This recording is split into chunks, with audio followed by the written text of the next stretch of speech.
کسی نے کیا خوب کہا ہے، دانائی دانا کی تابعداری ہے۔ اگر کہیں شک بھی ہو جائے کہ یہ شخص اللہ کے قریب ہے تو اس کے قریب ہو جاؤ۔ جو انسان اللہ کے جتنا قریب ہوگا اتنا ہی انسانوں کے قریب ہوگا۔ آج کا سبق شروع کرتے ہیں۔ پناہ مانگتی ہوں اللہ کی شیطان مردود سے۔ شروع اللہ کا نام لے کر جو بڑا مہربان نہایت رحم والا ہے۔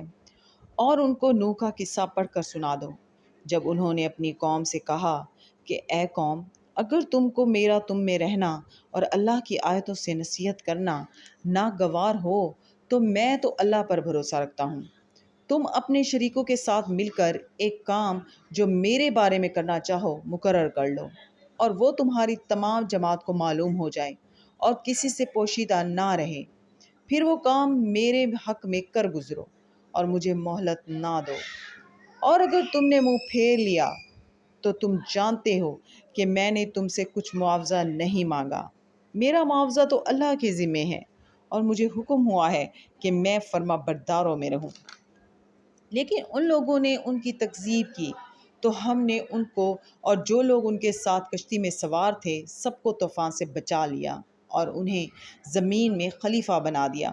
اور جن لوگوں نے ہماری آیتوں کو جھٹلایا ان کو غرق کر دیا۔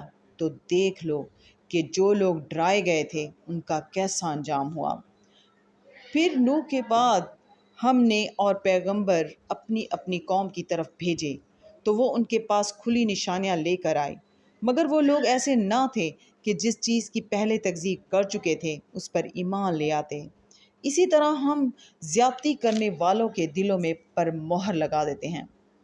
پھر ان کے بعد ہم نے موسیٰ اور ہارون کو اپنی نشانیاں دے کر فرعون اور اس کے سرداروں کے پاس بھیجا، تو انہوں نے تکبر کیا اور وہ گنہگار لوگ تھے۔ صدق اللہ العظیم۔